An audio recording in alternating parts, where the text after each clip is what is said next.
Bank Indonesia mencatat Provinsi Jawa Barat mengalami 7 kali inflasi selama kurun bulan Januari hingga November 2025.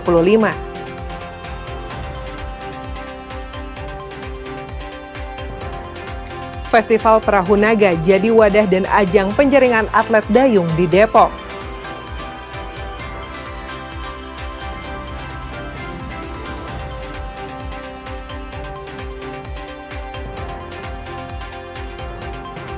Antisipasi lonjakan penumpang kereta, 287.000 kursi disiapkan untuk Nataru.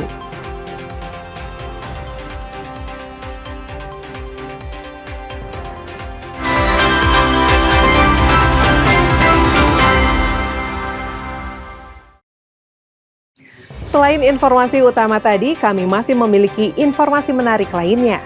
Saya Mita Handayani akan menemani Anda dengan berita independen terpercaya. Kita simak Kompas Pagi selengkapnya.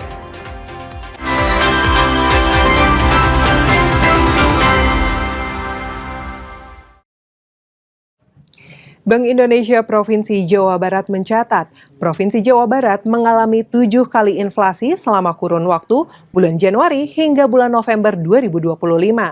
Inflasi dipengaruhi sejumlah komoditi, diantaranya beras, cabai merah, minyak goreng, dan emas, serta tarif air pump. Berdasarkan catatan Bank Indonesia Provinsi Jawa Barat, tantangan inflasi di Jawa Barat selama 2025 didominasi oleh dinamika harga pangan strategis yang didorong oleh peningkatan permintaan, gangguan pasokan karena cuaca, dan efisiensi distribusi yang masih perlu ditingkatkan. Selama Januari hingga November 2025, Jawa Barat mengalami 7 kali inflasi yang dipengaruhi oleh sejumlah komoditi, diantaranya beras, cabai merah, minyak goreng, dan emas, serta tarif air PDAM.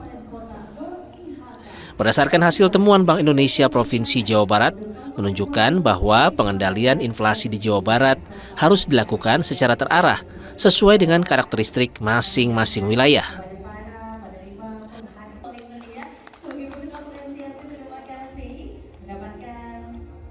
Selama Januari sampai dengan November kita 7 kali mengalami inflasi ya Jawa Barat. Kemudian beberapa komoditas yang perlu dicermati yaitu dari sisi volatile food-nya, cabai merah, beras ya, kemudian minyak goreng. Kemudian dari administered price-nya kita berkoordinasi untuk kenaikan beberapa tarif yang diatur pemerintah seperti kenaikan tarif PAM ya perlu kita konsolidasikan kapan sebaiknya dinaikkan pada saat seperti apa. Tentunya boleh naik tapi persyaratannya apa yang perlu kita lihat agar kenaikannya betul agar tidak memicu inflasi. Sementara itu, Wakil Gubernur Jawa Barat Erwan Setiawan menyampaikan, selain faktor cuaca, tidak adanya keterbukaan sepenuhnya dari pengusaha menjadi penghambat pertumbuhan ekonomi di Jawa Barat. Tadi saya mendapat laporan kenapa pertumbuhan ekonomi kita lambat, kenapa inflasi kita juga masih cukup tinggi. Ternyata belum ada keterbukaan sepenuhnya dari perusahaan-perusahaan yang ada di Jawa Barat. Oleh karena itu tadi saya tekankan kepada para kepala daerah dan wakil kepala daerah yang banyak industrinya di wilayahnya untuk menyampaikan kepada para pengusaha di wilayahnya, menyampaikan informasi yang baik, yang benar. Bank Indonesia memperkirakan inflasi Jawa Barat 2026 tetap terkendali dalam kisaran 2,5 ±1%. Meskipun sejumlah resiko perlu diwaspadai, seperti potensi kenaikan tarif listrik, jalan tol, LPG 3 kg, dan dampak La Nina terhadap produksi hortikultura, serta tekanan harga komoditas logam global. Tim Liputan, Kompas TV, Bandung, Jawa Barat. Saudara, upaya peningkatan kualitas gizi pada makan bergizi gratis atau MBG terus dilakukan. Di Kota Bandung, program MBG kini menghadirkan inovasi menu baru yang lebih variatif, modern, dan tetap bergizi seimbang. Seperti apa edukasi menu baru ini? Berikut liputannya.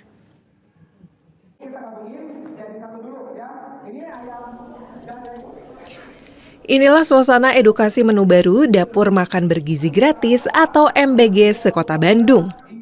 Kegiatan ini digelar untuk menambah variasi menu sekaligus meningkatkan kualitas pengolahan makanan bagi para penerima manfaat. Para pengelola dapur MBG dibekali pengetahuan mulai dari inovasi menu, penghitungan biaya produksi, hingga penanganan limbah dapur yang ramah lingkungan.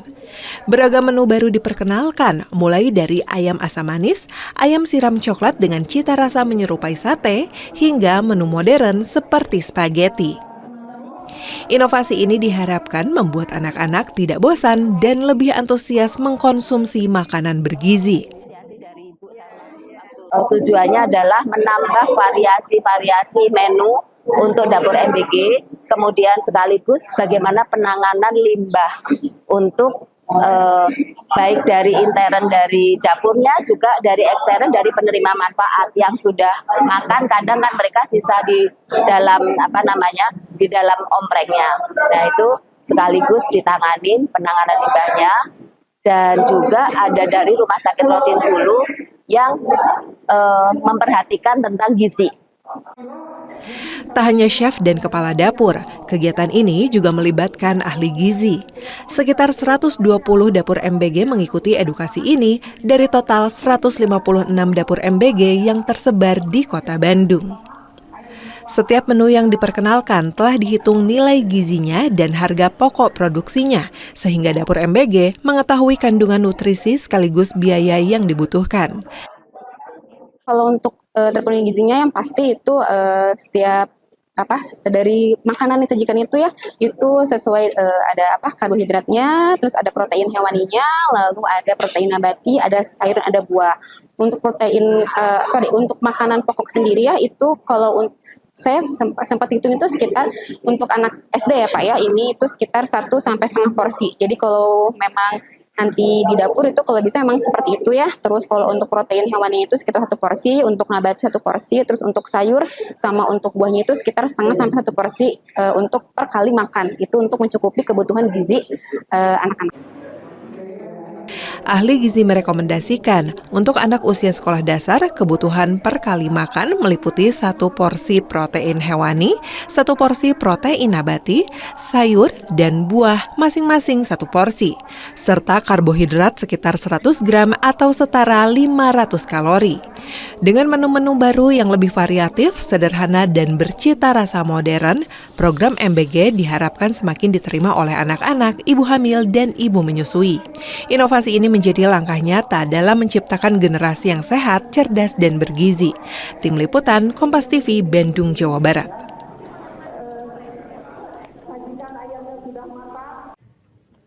Festival Perahu Naga kembali digelar di Kota Depok. Kali ini, ajang olahraga air berlangsung di Setu 7 Muara, Bojong Sari, Depok.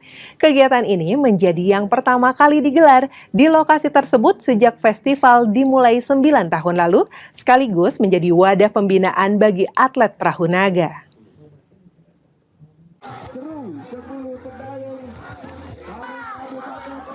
Sebanyak 16 regu perahu naga turut ambil bagian dalam festival ini.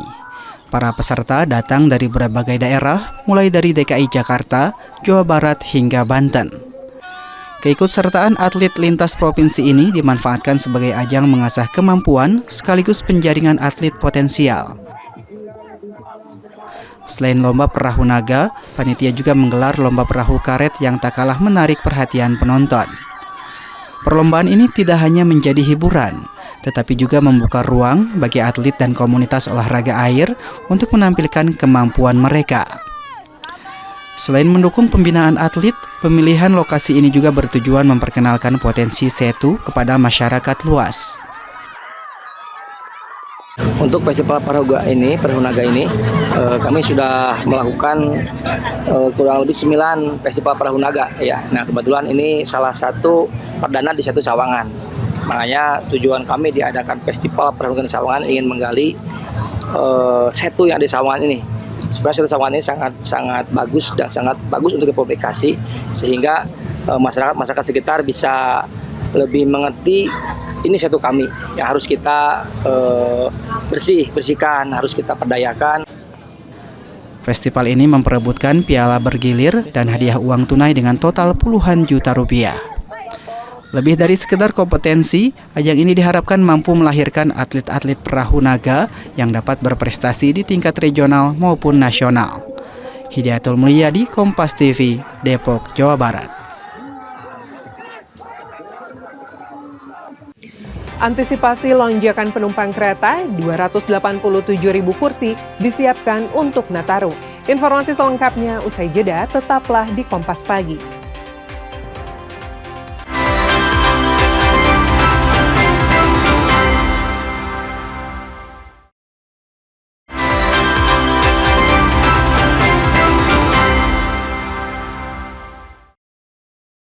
PT Kereta Api Indonesia Daerah Operasi 2 Bandung memastikan kesiapan penuh layanan angkutan kereta api dalam menghadapi libur Natal dan Tahun Baru.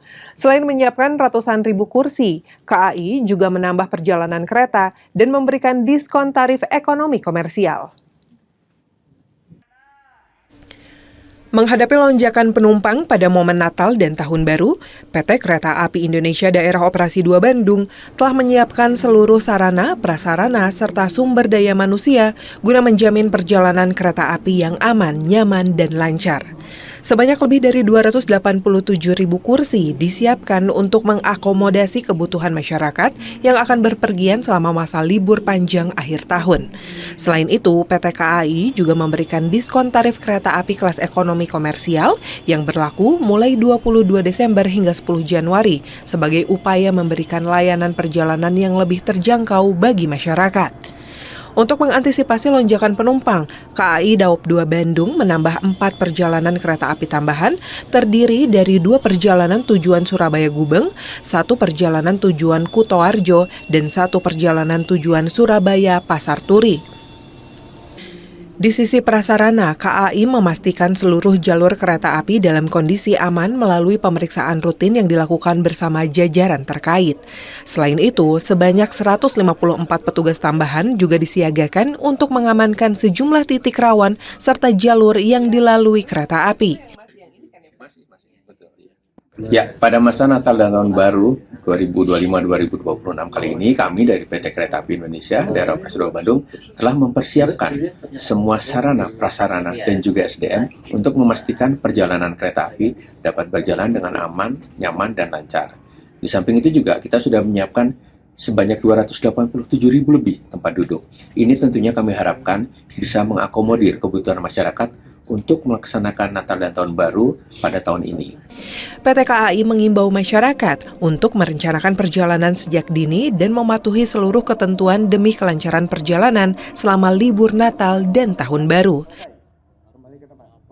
Tim Liputan Kompas TV, Bandung, Jawa Barat. PT KAI Daop 2 Bandung tambah petugas pemeriksa jalur, penjaga perlintasan, dan petugas penjaga daerah khusus selama libur Nataru. Penambahan petugas tersebut untuk memastikan keselamatan perjalanan kereta api.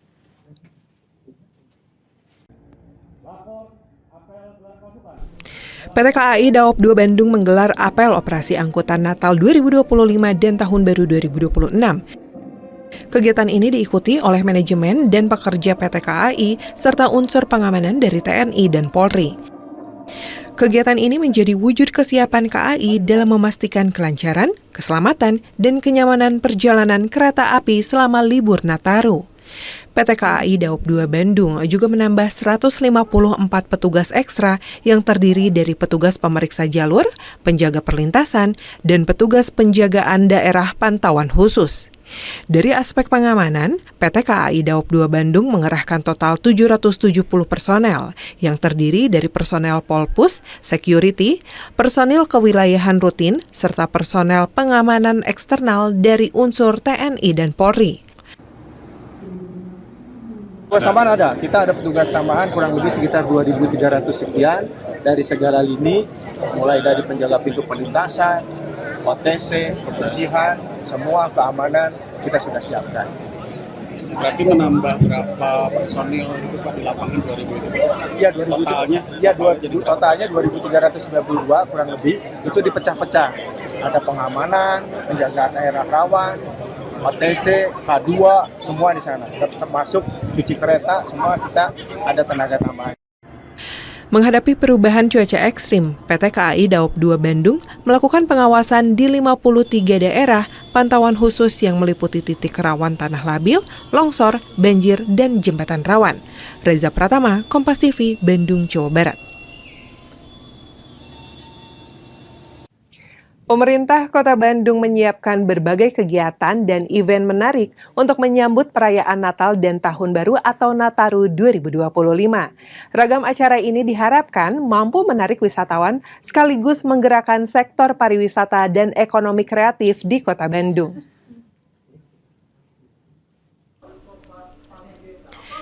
Dalam rangka menyambut Natal dan Tahun Baru 2025, Dinas Kebudayaan dan Pariwisata Kota Bandung mendorong pelaku usaha pariwisata untuk menghadirkan berbagai event dan kegiatan menarik.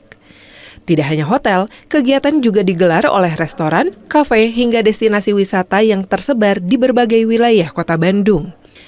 Beragam acara disiapkan guna memberikan pengalaman liburan yang berkesan bagi wisatawan maupun warga lokal.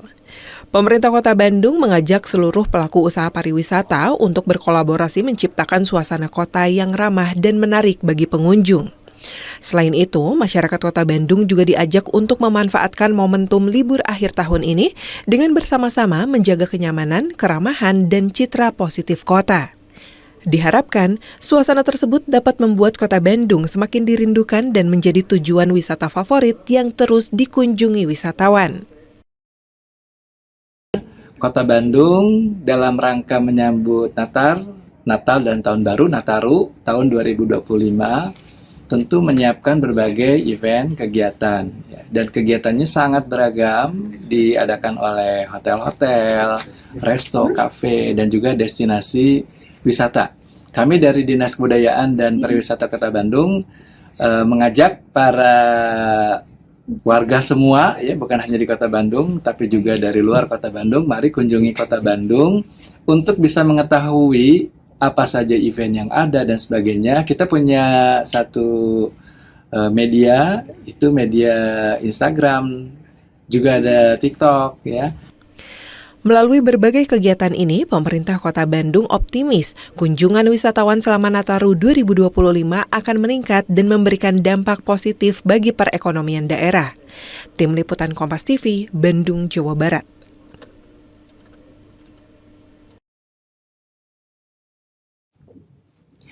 Universitas Islam Bandung menggelar pelantikan pengurus Ikatan Alumni Fakultas Hukum sekaligus orasi ilmiah anotasi KUHP dan KUHAP sebagai bagian dari pengawalan pembaruan hukum nasional.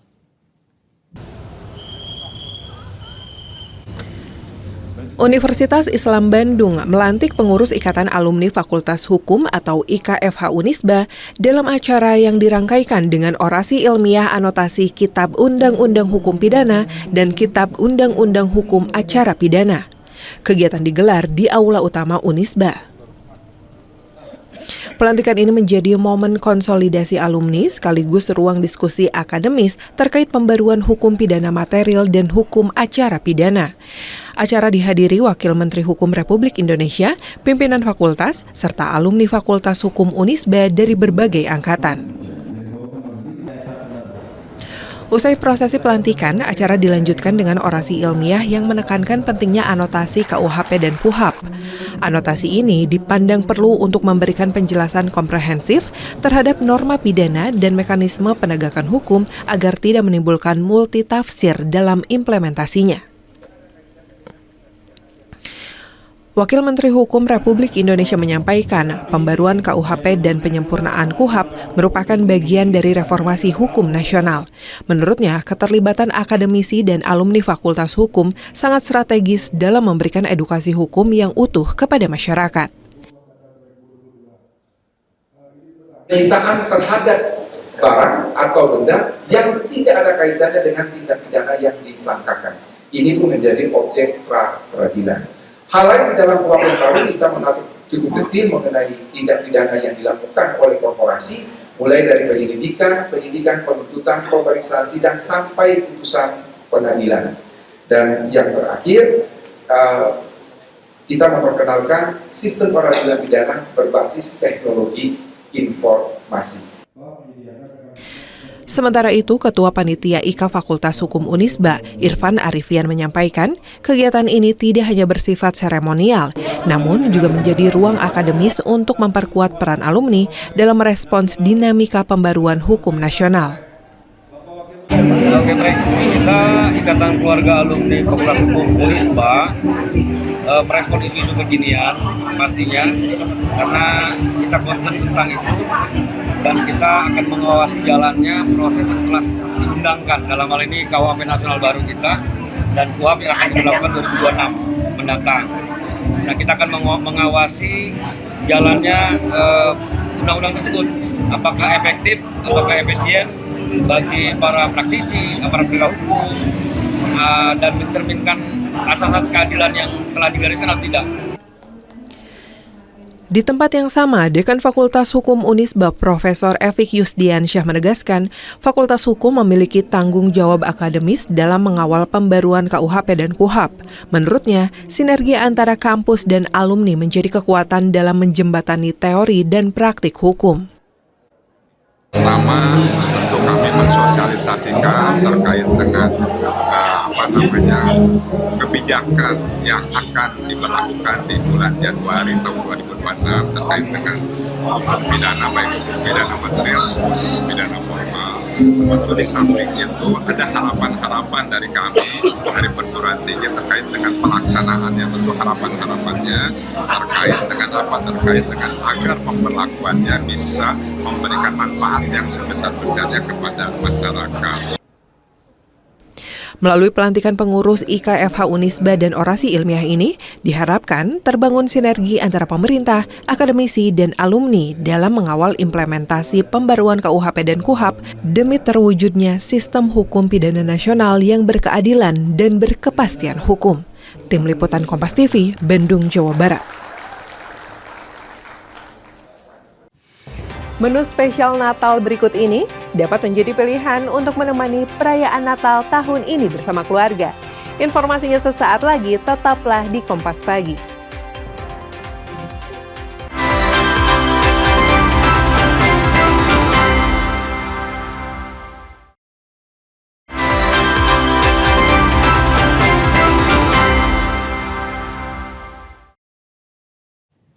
Menjelang libur Natal dan Tahun Baru, tingkat okupansi sejumlah hotel di Kota Bandung mulai mengalami peningkatan. Kenaikan ini terjadi meski pemerintah masih menerapkan kebijakan efisiensi dan pengetatan anggaran. Memasuki kuartal keempat tahun ini, sektor perhotelan di Kota Bandung mulai menunjukkan pergerakan positif. Salah satunya terlihat di Hotel Santika. Manajemen hotel menyebut untuk periode Natal, keterisian kamar telah mencapai 20%. Sementara untuk Tahun Baru, angka pemesanan sudah berada di kisaran 40% dan diperkirakan terus meningkat hingga puncak liburan. Pelaku industri perhotelan menilai naiknya okupansi ini menjadi sinyal pemulihan, khususnya setelah beberapa bulan terakhir terdampak kebijakan efisiensi pemerintah yang mengurangi kegiatan dan perjalanan dinas. Meski demikian, pihak hotel tetap menyiapkan strategi promosi guna menarik tamu, baik wisatawan maupun keluarga yang berlibur ke Bandung. In general, Bandung itu memang masih destinasi untuk liburan. Dan untuk Santika sendiri pasti kita optimis sih, ada potensi untuk bisa penuh.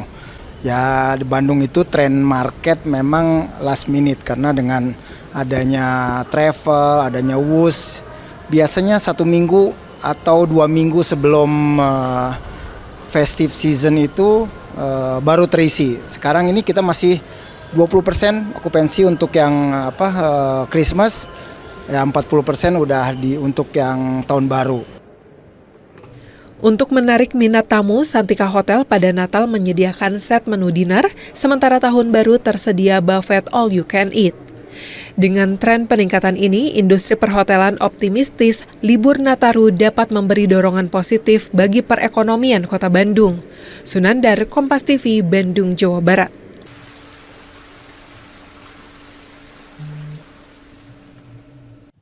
Penjualan pernak-pernik Natal seperti hiasan bola Natal dan lampu warna-warni terus mengalami peningkatan menjelang perayaan Natal 2025. Harga yang ditawarkan pun beragam, mulai dari Rp5.000 hingga Rp500.000.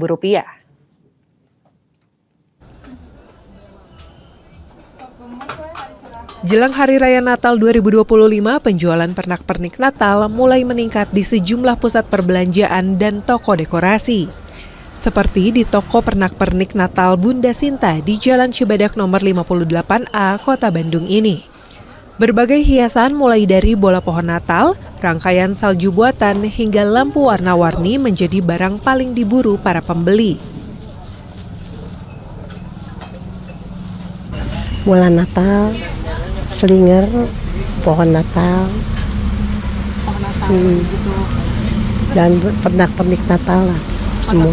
Itu kayak ini ya, bandung, topi santa. Ini biasanya pembeli datang kapan sih, Tante? Yang menjelang sekarang lah, mau deket Natal gitu. Sebulan sebelumnya udah pada ramai. Tak hanya pembeli untuk keperluan bisnis, banyak juga warga yang membeli pernak-pernik Natal untuk dipasang di rumah sebagai bagian tradisi perayaan.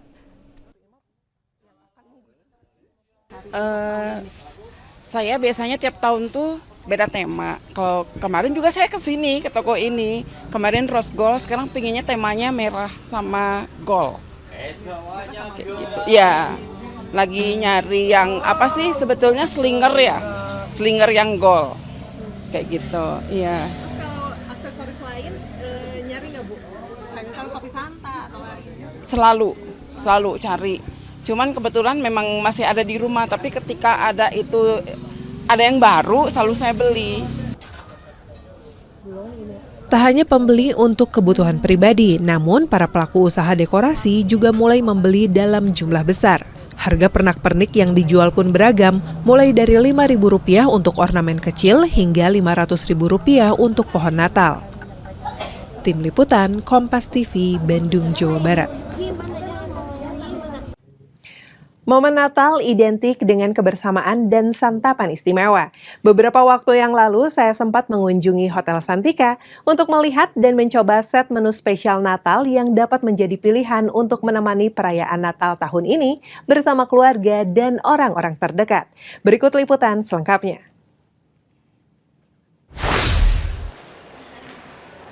Menjelang Natal 2025, ada menu khusus yang disiapkan oleh Santika Hotel Bandung. Kira-kira menu khusus tersebut apa saja sih yang wajib kita coba? Ikutin saya ya.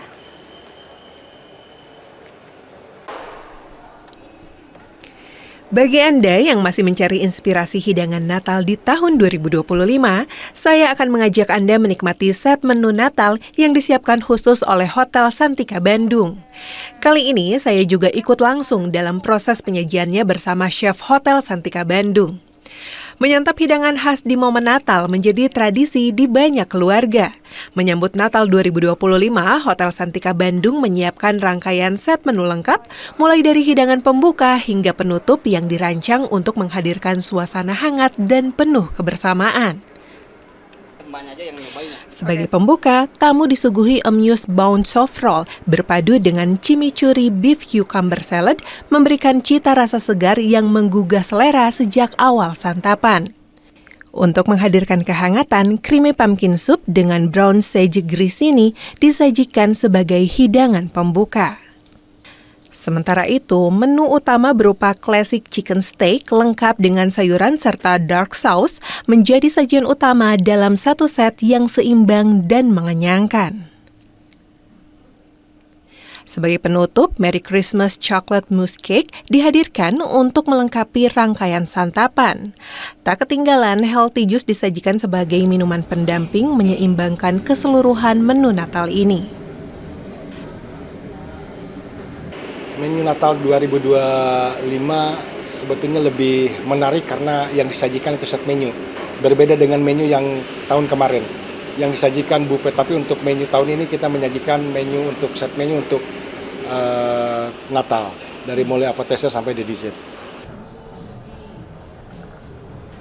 Penyajian set menu Natal ini menjadi alternatif bagi keluarga yang ingin merayakan Natal dengan praktis namun tetap berkesan. Seluruh hidangan tersaji dalam satu paket memudahkan tamu menikmati perayaan tanpa perlu memilih menu satu persatu.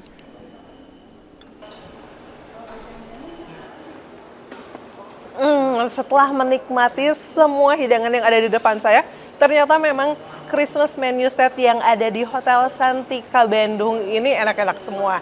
Jadi bagi Anda yang ingin menikmati Christmas menu set yang ada di Hotel Santika Bandung bisa datang nanti tanggal 25 Desember 2025. Ini dibuka dari jam 6 sore sampai dengan jam 10 malam.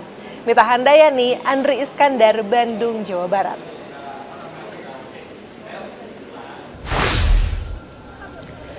Antrean panjang sudah terlihat dari pintu masuk menuju rumah makan ini. Para pengunjung bahkan rela menunggu hingga 30 menit untuk mencicipi sajian khas Sunda di sini. Pasalnya, sajian khas Sunda di sini berbeda dengan tempat-tempat lainnya. Pemilik sengaja beternak ayam kampung sendiri dan memiliki sawah sendiri untuk bahan baku berasnya. Itu semua dilakukan untuk memastikan bahan-bahan yang digunakan sehat tanpa terpapar bahan kimia tambahan yang saat ini banyak dipakai untuk produksi beras dan peternakan. Tentunya bahan baku yang baik itu harusnya bahan baku yang sehat juga. Contohnya tadi misalnya ayam. Ayam itu untuk enak nggak semena-mena ayam gitu, tapi tadi kita lihat gitu ya, kita pastikan itu tidak disuntik hormon dan antibiotik. Sama tadi beras, untuk berasnya enak, pulen rasanya, aromanya itu perfect gitu. Itu mesti dari awal juga itu pastinya tidak menggunakan bahan-bahan kimia secara pestisida dan nutrisinya juga bukan kimia. Proses pengolahan berasnya pun khusus, gabah padi yang baru dipanen digiling dadakan sebelum dimasak. Proses memasaknya pun menggunakan teknik memasak khas Sunda yang sudah jarang ditemui. Di mana setelah nasi matang selanjutnya proses ngakel dilakukan di wadah kayu besar. Ini adalah tahap akhir dari proses menanak nasi tradisional. Hasilnya, nasi dijamin menjadi lebih pulen. Yang jadi menu utama di sini tentu ayam kampungnya. Selain organik, ayam kampung ini juga dipilih yang masih berusia tak lebih dari 3 bulan. Sehingga bumbu-bumbu racikan yang digunakan sangat meresap dan dagingnya pun empuk. Sebetulnya kalau Pira iya juga gitu ya, penasaran iya juga. Cuman kalau lihat menunya gitu ya, jadi apa ya, tertarik karena di sini kayaknya khas Sunda. Terus nasinya juga nasi ake, bakakaknya ayam kampung tadi, dan semuanya yang sudah kita makan itu ternyata ini buktinya habis.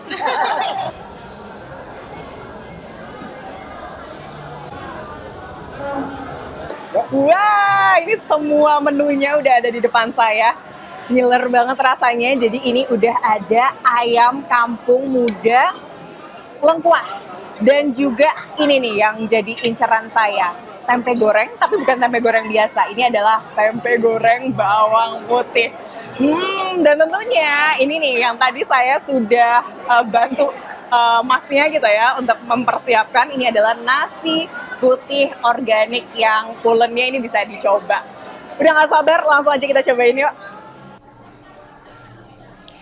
Betul saja, saking empuknya tak perlu usaha lebih untuk melepas daging ayam dari tulangnya. Saya pun langsung mencocol daging ayam kampung goreng lengkuas yang tebal ini dengan sambal terasi dadakan. Rasanya, jangan ditanya, meriah dalam mulut.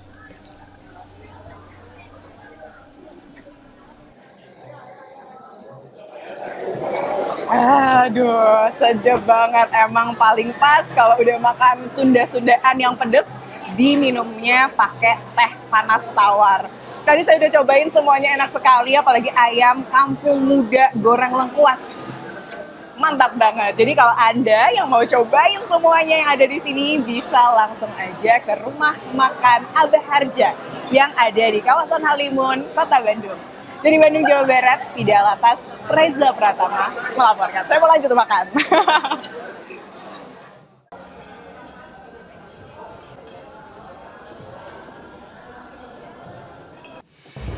Saudara, usai jeda, kami masih memiliki informasi menarik dari dunia olahraga. Tetaplah di Kompas Pagi.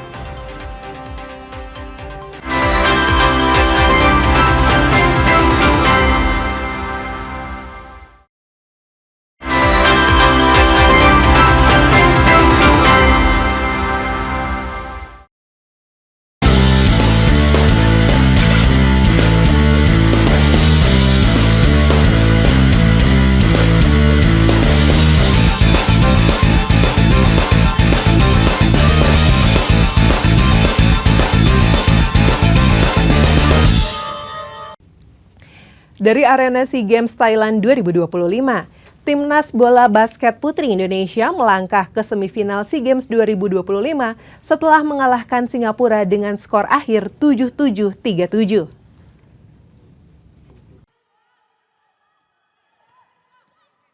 Bertanding di Stadion Nimi Bord Bangkok Rabu siang, Timnas Bola Basket Putri Indonesia menampilkan permainan kolektif saat jumpa Singapura. Agustin Elia Gradita dan kawan-kawan menutup kuarter pertama dengan keunggulan 18-11. Pada kuarter kedua, pertahanan Timnas Putri solid dengan menutup pergerakan Singapura. Indonesia pun menutup kuarter kedua dengan keunggulan 30-15.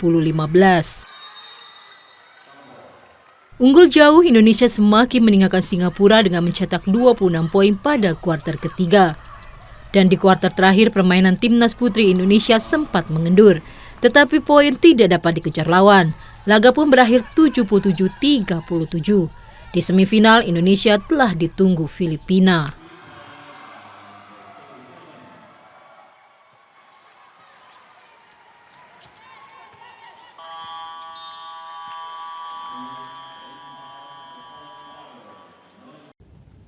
Lifter Indonesia Alia Maulida Kartika Pertiwi berhasil meraih medali perak di kelas 77 kg cabang angkat besi.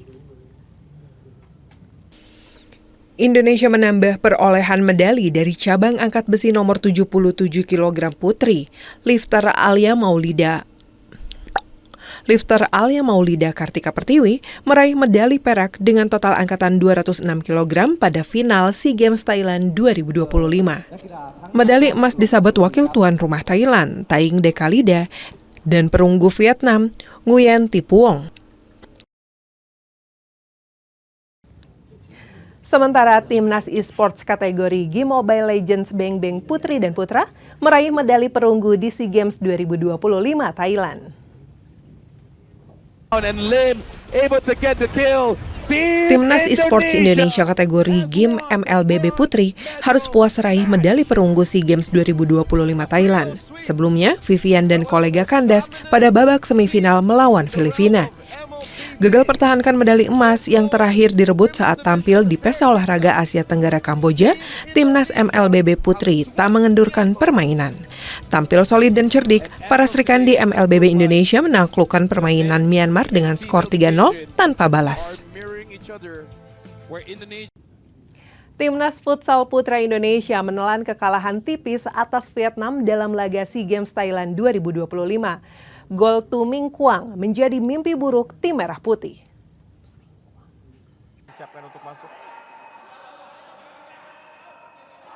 Di laga kedua cabang olahraga futsal putra, Timnas Indonesia berjumpa Vietnam di Nonthaburi Sports Complex Gymnasium Rabu sore. Vietnam mengejutkan pasukan Hector Suoto dengan gol yang terjadi di menit 10 dari tendangan Tu Minh Quang. Skor 1-0 bertahan hingga pertandingan berakhir untuk kemenangan Vietnam atas Indonesia. Disayangkan tadi Habibie sempat terpleset dan terjatuh sebelum akhirnya bola dilepaskan oleh tendangan yang terukur. SEA Games 2025 jadi panggung terakhir patriot olahraga tanah air. Atlet renang Siman Sudartawa putuskan pensiun usai sumbangkan 9 medali emas bagi Indonesia. Sementara itu ingin lebih banyak waktu dengan keluarga, jagoan wushu Edgar Xavier Marvelo juga putuskan akhiri karir sebagai atlet.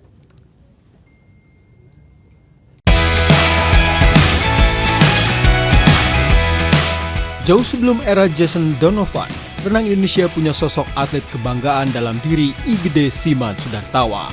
Membela Panji Merah Putih sejak SEA Games 2011, Siman total mengoleksi 9 emas bagi Merah Putih. Teranyar, perenang kelahiran Bali berhasil menyumbang perak pada keikutsertaan terakhirnya di SEA Games 2025. Siman memutuskan pensiun usai berlaga di Thailand. Selain faktor usia yang memasuki 31 tahun, Siman mengaku sudah tenang meninggalkan tim renang Indonesia karena kini sudah banyak atlet muda potensial yang muncul. Momen paling berkesan, yang pasti yang pertama kali SEA Games dan yang terakhir ini. Pertama kali di 2011, terus diakhiri di 2025, masih bisa menyumbang medali, terus kemarin sempat perpisahan juga buat junior-junior muda, jadi ya lebih lega lah buat melepasnya. Ini planningnya dari habis PON kemarin, karena teman-teman aku udah pada beres juga kan. Terus beberapa junior aku yang ikut SEA Games ini juga minta kayak, Kak temenin lah untuk SEA Games pertama aku, masa nggak ada kasiman. Akhirnya ya di-push sampai SEA Games ini. SEA Games 2025 juga jadi ajang tarian terakhir bagi jagoan wushu Indonesia Edgar Xavier Marvelo. Atlet yang melambung namanya sejak Asian Games 2018 memutuskan untuk menutup karir emasnya di Thailand dalam usia relatif muda 27 tahun. 1 medali emas di SEA Games 2025 jadi persembahan terakhir Edgar yang mengaku ingin lebih banyak waktu dengan keluarga. Yang pasti setiap medali, setiap penghargaan yang saya dapat, semua punya ceritanya masing-masing ya, dari kehilangan papa saat SEA Games 2019, saya melakukan operasi tindakan sebelum Asian Games 2023. Tanggung jawab menjadi sebuah tim nasional kan memang sangat berat ya, dan kita harus fokus untuk berada di sana. Dan yang pasti wushu juga regenerasinya banyak dan bagus-bagus. Saya tidak mau menjadi salah satu penghambat yang dimana misalkan saya tidak fokus untuk berada di Platnas, bisa mengganggu prestasi wushu Indonesia. Terima kasih dan selamat pensiun Siman Sudartawa dan Edgar Xavier Marvelo. Dedikasi dan prestasi kalian akan selalu dikenang oleh rakyat Indonesia. Angga Nurizki, Kompas TV, Tangerang, Banten.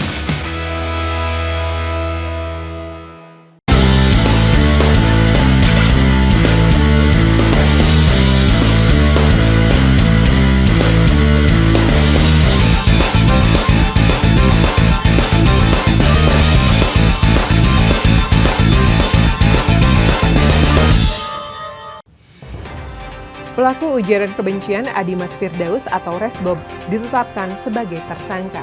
Informasi selengkapnya kami hadirkan usai jeda. Tetaplah di Kompas Pagi.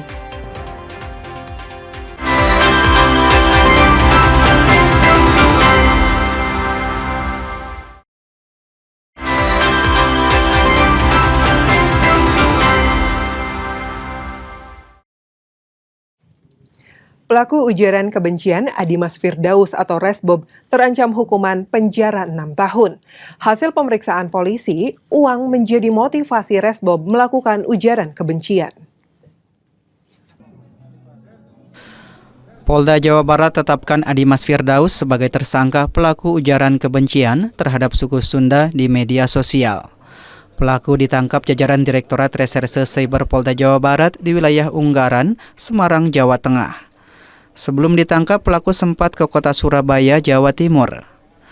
Kapolda Jawa Barat Irjen Pol Rudi Setiawan mengatakan, motivasi pelaku melakukan ujaran kebencian adalah untuk menambah jumlah penonton di TikTok dan mendapatkan uang dari live streamingnya.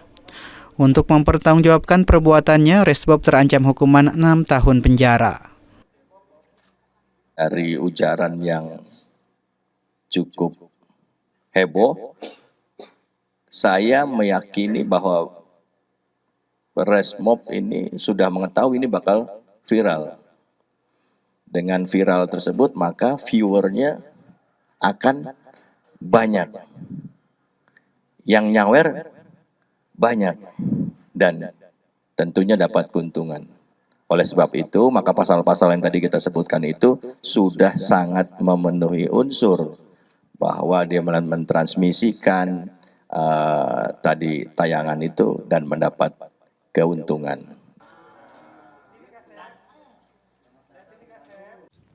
Kapolda Jabar Irjen Pol Rudi Setiawan temui komunitas Sunda. Komunitas Sunda hadir di Polda sebagai bentuk apresiasi atas penangkapan Adimas Firdaus atau Resbob.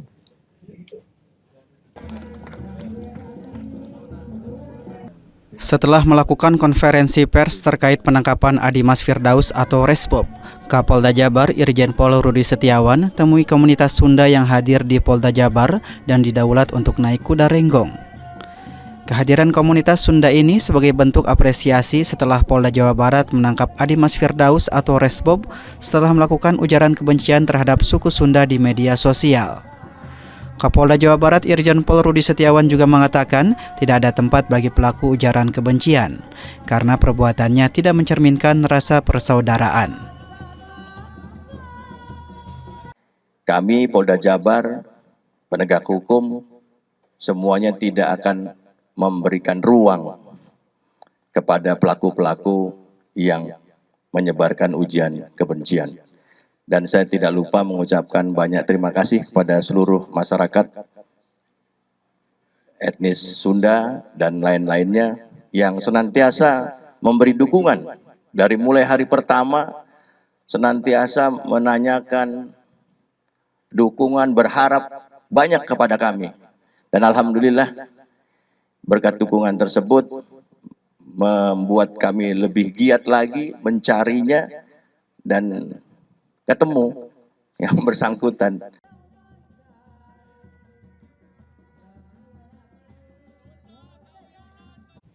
Sidang perdana perceraian Atalia Praratia dan Ridwan Kamil digelar di Pengadilan Agama Bandung. Keduanya kompak tak hadir di persidangan, hanya diwakili oleh kuasa hukum kedua belah pihak.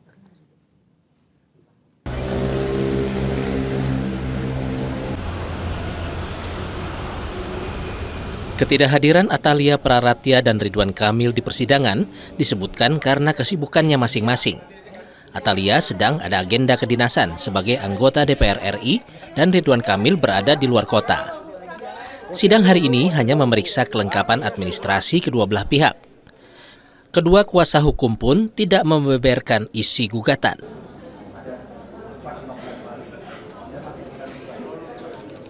Belum ada pembacaan gugatan, memang sesinya gitu. Ya. Juga salah satu dalam gugatan ini seperti apa? Gimana kalau ya? Ya. Belum ada, nggak ada nama lain. Ini pihaknya cuman Bu Atalia dengan Pak RK gitu. Jadi nggak ada. Tidak ada nama lain ya. Kapan datang? Nanti kalau sudah ada jadwal yang pasti untuk pelaksanaan mediasi. Nanti disuratin kalau datangnya. Kalau alasan kita tidak bisa menjawab karena itu kan udah menjadi materi gugatan dan sebagaimana diatur dalam undang-undang itu tidak bisa dipublis. Berarti apakah LM atau merencanakan lebih jauh untuk perceraian ini? Kalau itu sih lebih masuk ke materi gugatan juga ya. Karena LM atau karena kasus jadi kapan yang pernah ini? Oh, enggak ada. Makasih ya.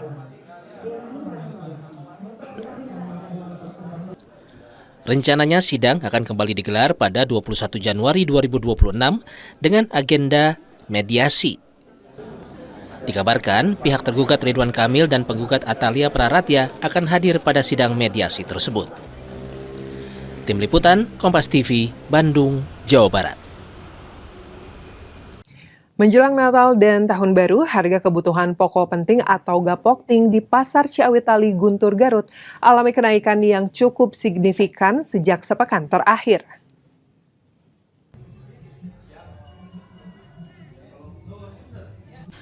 Harga beragam komoditas sayuran di Pasar Guntur Garut, Jawa Barat alami kenaikan jelang Natal dan Tahun Baru 2026. Kenaikan harga sudah terjadi sejak sepekan lalu. Jenis sayuran yang alami kenaikan harga seperti cabai dari harga Rp35.000 menjadi Rp80.000 per kilogram. Cabai gendot dari Rp8.000 naik menjadi Rp17.000 per kilogramnya. Cabai keriting semula Rp20.000 naik menjadi Rp45.000 per kilogramnya. Dan cabai merah besar dari Rp20.000 naik menjadi Rp40.000 per kilogramnya. Selain itu, kenaikan juga terjadi di bawang merah dari harga Rp20.000 naik menjadi Rp36.000 per kilogramnya. Sementara bawang putih dari harga Rp28.000 naik menjadi Rp30.000 per kilogramnya. Perkembangannya untuk harga-harga menjelang Nataru, dari mulai bumbu, percabean itu ada kenaikan yang lumayan harganya. seperti cengkeh inul dari harga 35.000 itu sekarang bisa mencapai 80.000 per kilo. Terus untuk cabai merah, keriting merah itu yang tadinya normalnya dari harga 20.000 mencapai 40 sampai 45.000. Saudara, dengan berakhirnya informasi tadi, sekaligus mengakhiri Kompas Pagi episode hari ini. Saya Mita Handayani beserta kru yang bertugas mengucapkan terima kasih dan sampai jumpa.